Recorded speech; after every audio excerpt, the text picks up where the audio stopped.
सबसे पहले तो बोल राधा बोल का जो ट्रेलर आया है, बहुत ही यूनिक कॉन्सेप्ट, बहुत ही प्यारा ट्रेलर और ट्रेंड भी कर गया है काफ़ी दिनों के बाद। तो इतना बहुत ही खूबसूरत पिक्चर और एक अलग गेटअप, क्या कहेंगे बोल राधा बोल? सबसे पहले इस चैनल के देखने वाले जितने भी श्रोता हैं सबको मेरे तरफ से ढेर सारी शुभकामना दीपावली की, छठ पूजा की और प्रणाम सबको। सबसे बड़ी बात कि देखिए कॉन्सेप्ट होता है जो ये कॉन्सेप्ट आज से नहीं, मुझे लगता है कि 2-3 साल पहले 4 साल पहले से ये कॉन्सेप्ट हम लोग के दिमाग में था, जिसके राइटर मनोज कुशवाहा जी हैं। और कोई हाथ लगाना नहीं चाहता था, लेकिन हम लोग के सबके प्रयास और विजय भैया ने इस कॉन्सेप्ट पे हाथ लगाया, जबकि विजय भैया की वो क्षमता नहीं थी।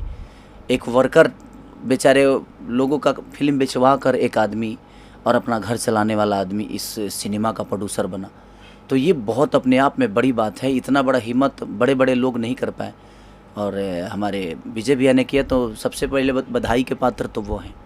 उसमें सबका सपोर्ट रहा, चाहे वो मैं हूँ या मेघा जी हों या पराग पाटिल हों, प्रिंस जी हों, या उस सिनेमा से जितने जुड़े हुए आर्टिस्ट से लेकर लोकेशन तक। गोरखपुर का लोकेशन है वो, और लेके आपको किसी को नहीं लगेगा जो गोरखपुर है, क्योंकि डिफरेंट शॉर्ट डिवीज़न जो पराग जी ने किया है वो काबिलियत तारीफ़ है। और जहाँ तक ट्रेलर, मुझे भी मेरा डोली सजा के रखना का ट्रेलर इस साल में बहुत ज़्यादा, मुझे लगता है कि इधर 2-3 साल में ट्रेलर का रेशियो किसी का ऐसा नहीं रहा। मेरे ही फिल्मों का, कई सारी फिल्मों का नहीं रहा, लेकिन डोली सजा के रखना का भी बहुत एक 1 डे शायद 35 लाख लोगों ने देखा था उसको। और ये अभी 1 डे हुआ नहीं है, कल होगा। और अभी तक मुझे लगता है कि 34 से 35 लाख लोग देख चुके हैं। और लोगों का प्यार हर दिन बढ़ ही रहा है, इस पर हर घंटे बढ़ रहा है। तो जब एक डिफरेंट फिल्म आदमी बनाता है तो एक रिस्क कवर भी होता है कि पता नहीं लोग देख पाएंगे नहीं देख पाएंगे। लेकिन मैं विजय भैया से बोला, और विजय भैया ने एक बात बोली, क्योंकि वो फिल्मी कीड़ा हैं, तो बोले कि भाई करते हैं कुछ डिफरेंट, हो सकता है इससे कुछ भोजपुरी का भला हो जाए, भोजपुरी के थिएटर में लोग आना शुरू कर दें। तो हमने कोशिश की है और डिफरेंट कहानी और आस्था में, मुझे लगता है कि यूपी बिहार से ज़्यादा आस्था किसी प्रदेश में नहीं होती है, तो और किसी देश में नहीं होती है, क्योंकि हमारे यहाँ हर रिश्ते का एक पर्व है, त्यौहार है। हम रिश्तों को त्यौहार से जोड़ देते हैं। तो मुझे लगा कि नहीं, ये त्यौहार हमारे भोजपुरी के लिए तो बहुत बड़ा त्यौहार होता है हमारे लिए, छठ पूजा। और छठ पूजा में जिनकी जिनकी आस्था नहीं है उनको जगाने के लिए कि छठ माँ का महिमा, सूर्य देव का महिमा क्या होता है, पता सबको है, लेकिन हम सिनेमा के माध्यम से जो नहीं जानते हैं उनको भी बताना चाहते हैं। क्योंकि आजकल की जनरेशन जो है अपने गांव से बहुत दूर रहती है और उसको छठ की महिमा तक पता नहीं होता। तो हमने कोशिश की है कि अपने संस्कार को, अपने पर्व को, अपने त्यौहार को अपने सिनेमा के माध्यम से उन तक पहुंचाया जाए और लोगों का जागरूकता इस मुहिम से हो। तो एक मुहिम की तहत है ये बोल रहा था बोल।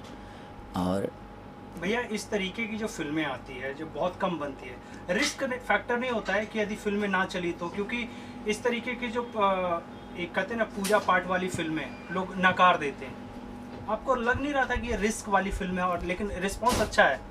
हाँ, वही चीज़ें में हम बोल रहे हैं ना कि देखिए वही रिस्क लेना तो आज लोगों को अच्छा लग रहा है ना, कि डिफरेंट। देखिए आप रिस्क लेंगे तभी डिफरेंट आप कर पाएंगे। कोई भी आदमी जब लगातार छक्का मारता है ना, तो वो दुनिया के नज़र में एक ही दिन में हाईलाइट हो जाता है और एक ही दिन में अपनी अहमियत बता देता है कि हाँ मेरे पास स्टॉक है खेलने का। तो वही हम लोगों ने भी किया कि अगर आउट हो जाते तो शायद हमें समझ में आता कि शायद ये रिस्क लेना हमारे लिए ठीक नहीं रहा, लेकिन लोगों का प्यार रिस्क लेने पे ही मिला हमें। तो मुझे लगता है कि अब आने वाले भविष्य में, समय में, हर वो आर्टिस्ट, हर वो हीरो, हमारे भोजपुरी के जो भी लोग हैं, जो दिग्गज हैं, जो हमारे आसपास के हैं, जो भी हमारे भाई काम कर रहे हैं, दिनों रात मेहनत सब लोग कर रहे हैं, तो वो भी अगर रिस्क लेंगे तो शायद ये बेहतर चीज़ें होगी। लेकिन हमें सबसे पहले बदलाव एक्टिंग पे देना चाहिए कि जिस हिसाब के हमारा कॉन्सेप्ट है उस हिसाब से हमारी बॉडी लैंग्वेज, उस हिसाब से हमारी डांस, उस हिसाब से हमारा लुक। सिर्फ हम एक आवारा हैं, हमारे भोजपुरी में प्रॉब्लम यही होती है, या तो हम कोई राजा के बेटा हो जाते हैं और नहीं तो हम आवारा लड़के होते हैं। तो दिखाइए, आप सबको दिखाइए, लेकिन उसके पीछे एक कहानी होनी चाहिए कि वो आवारा क्यों हुआ, आवारा क्यों कोई हो जाता है, तो ये भी तो एक मायने रखता है ना। तो हमने कोशिश की है। और जहाँ तक लुक का, मुझे लगा जब मैं वो लुक लिया तो मुझे लगा जी पुराना खेसारी लाल यादव, जब मैं 2008 में या 9 में मेरी बाल भी ऐसे ही घुंघराले होते थे, और आज भी मेरे बाल जब बढ़ते हैं तो घुंघराले हो जाते हैं। और मैंने उसमें जब लिया तो मैं खुद लगा जी यार मैं तो बहुत स्मार्ट लगता हूँ। होता है ना खुद को, यार मैं तो स्मार्ट हूँ यार, क्योंकि मुझे कभी लगा नहीं कि मैं स्मार्ट हूँ और मैं दुनिया के नज़र में स्मार्ट हूँ, ये मेरे लिए मायने रखता है। मैं अपने नज़र में स्मार्ट बनना नहीं चाहता, मैं चाहता हूँ कि दुनिया मुझे स्मार्ट बोले हर मायने में, चाहे वो डांस हो, चाहे वो गायकी हो, या मेरा फाइट हो, या मेरा बॉडी हो, या मेरा काम करने का तरीका, इमोशन हो, कॉमेडी हो, जो भी हो, लोग मुझे एक्सीलेंट बोले और सुंदर बोले उस मामले में, तो मैं उस पर ज़्यादा विश्वास करता हूँ। इसीलिए आदमी हर चीज़ पे मेहनत करता है। जैसे पोस्टर में लिखा था नास्तिक से एक आस्तिक बनने की अनोखी प्रेम कहानी, और बकरी से आप प्रेम कर बैठे इस बार, कुछ अलग नहीं हुआ? हाँ, वो जब आप फिल्म देखेंगे तो पता आप सबको चलेगा जो उस बकरी की कितनी अहमियत है इस सिनेमा में। तो मैं अभी तो कुछ खोल नहीं सकता।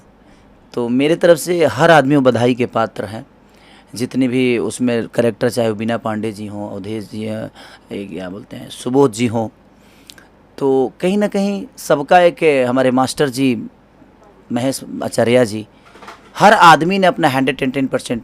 इनकेस विनोद भैया ने इतना बेहतर काम किया मेरे फादर के रोल में, जिस तरह डोली सजा के रखना में हमारा और उनकी केमिस्ट्री आप लोग देखे थे, मुझे लगता कि उससे भी बेहतर केमिस्ट्री हमारी और उनकी बोल रहा था बोल में है, और मज़ा आता है उनके साथ काम करके भी मुझे।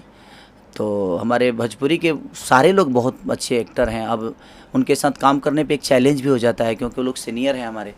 तो सीनियर के साथ काम करने में एक चीज़ें तो हमेशा आपको डाउट होती है कि भाई आदमी कहीं से कहीं खेल जाएगा, हमें क्या करना होगा। तो मज़ा भी आता है और उन लोगों से कुछ सीखने को मिलता है, और आदमी दे भाई सीख रहा है। लोग कह रहे हैं, विजय भैया ने, इस फिल्म के जो प्रोड्यूसर हैं, वो कह रहे हैं कि इस फिल्म को छठ पूजा के मौके पर बिहार में रिलीज किया जाएगा। क्या कहते हैं आप इसको लेकर? क्योंकि छठ का बहुत महिमा है उस सिनेमा पे, और छठी मैया का एक आशीर्वाद है हम लोग, और छठ पे रिलीज़ हो रही है इसीलिए क्योंकि हमारे यहाँ कहीं ना कहीं छठ महान पर्व माना जाता है, इसीलिए बिहार में छठ पे रिलीज़ हो रही है। और छठ से जुड़ा हुआ वो पूरा सिनेमा है, तो लोगों को अच्छा लगेगा। एक नास्तिक से आस्तिक बनने वाला आदमी कैसे छठ की महिमा को अपना लेता है, और उसके जीवन में छठ सबसे बड़ा हो जाता है।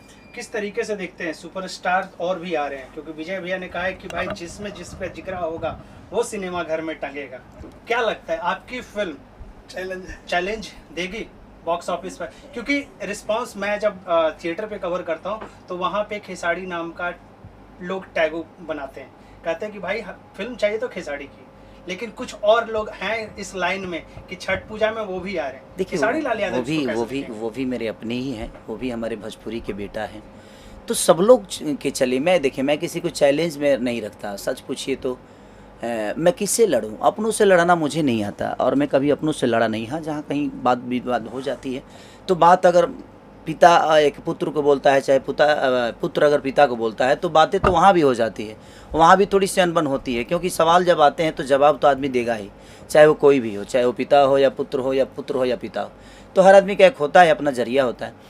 तो मैं किसी से लड़ने के लिए नहीं, मुझे लगता है कि भोजपुरी को बड़ा करने पर हमारा ज़्यादा फोकस होना चाहिए, और हम बेहतर हैं ये हमें बताने की ज़रूरत नहीं है, लोग खुद ही बता देंगे कि कौन कितना बेहतर है। और सब लोग प्यार देते हैं मुझे, मैं अपने आप को बेहतर कभी नहीं माना, मैं तो सिर्फ एक बेटा की तरह लोगों का प्यार पाने की कोशिश करता हूँ, और यही मेरी सफलता है कि मैं सबको अपना पिता मान के और लोगों का अपना गार्जियन स्वरूप, जो भी हमारी माता बहन बेटी हैं, सबको अपना समझ के मैं अपने जीवन को चलाने की कोशिश करता हूँ। तो चैलेंज तो सबके लिए होता है। देखिए प्रतिनिधि जो होता है कहीं ना कहीं वो भी अपने जीरा से मेहनत कर रहा है, मैं भी कर रहा हूँ।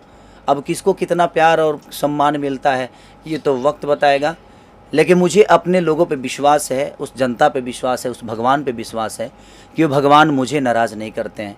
बाकी क्या होता है वो तो आने वाला वक्त बताएगा। सेंटर पे जब हम लोग रिव्यू करते हैं तो एक सवाल पूछा जाता है, बार बार दागा जाता है कि खेसारी लाल यादव थिएटर में प्रमोशन करना बंद कर चुके हैं, वो नहीं आते। इसको लेकर मैं काफ़ी बार झूठ बोल चुका हूँ, मुझे सुनना पड़ जाता है कि भाई खेसारी जी क्यों नहीं आ रहे। इसको लेकर रिएक्शन नहीं, उसका रीज़न है भाई कि हम नहीं जा पाते हैं, क्योंकि थिएटर में हम जाते हैं तो इतनी भीड़ और क्राउड हो जाती है कि वहाँ का प्रशासन हमें सपोर्ट नहीं कर पाता है, और प्रशासन सपोर्ट नहीं करता है तो कुछ उल्टा सीधा चीज़ें हो जाती है, किसी को चोट लग जाती है फ़ोटो सेल्फी लेने के चक्कर में। तो इसकी वजह से आज की डेट में आदमी थिएटर जाना बंद कर दिया है, क्योंकि वो हमें पुलिस प्रशासन का सपोर्ट नहीं मिलता है। अब प्रशासन हमारे लिए 1.5 घंटा तो बैठेगा नहीं, हमारे सिनेमा के लिए तो वो आएंगे नहीं। भाई बिहार की प्रशासन है तो उसका अपना भी तो काम है, तो उसमें भी हम दबाव नहीं दे सकते हैं। लेकिन जिस दिन बिहार सरकार सिनेमा को लेकर, इंटरटेन को लेकर सक्रिय होगी, तो मुझे लगता है कि हम बहुत जल्दी सबसे मिलने की फिर से कोशिश करेंगे और फिर से जाकर और लोगों का प्यार और नज़दीक से जाकर उनके बीच में सिनेमा देखकर हम अपना सिनेमा का एंजॉय करेंगे। छठ पूजा के लिए कोई मैसेज देना चाहेंगे बोल राधा बोल के लिए? बस मैं आप सबसे यही कहना चाहता हूँ कि आप अपना प्यार और आशीर्वाद बोल राधा बोल को इतना दीजिए कि हमारी आस्था है उसमें, अब हमारी आस्था कभी कमज़ोर नहीं हुई है। और जहाँ तक छठ पूजा का सवाल है, छठी मैया का आशीर्वाद जिसको भी मिला है वो बहुत बड़ा बना है। तो बस छठी मैया की गुणगान से एक नास्तिक से आस्तिक बना है कैसे, छठ के महिमा की वजह से। आप ज़रूर देखिए, तब समझ में आएगा कि हमारी छठ की महिमा क्या है। तो प्लीज़ आप अपना प्यार और आशीर्वाद बोल राधा बोल को ज़रूर दीजिए।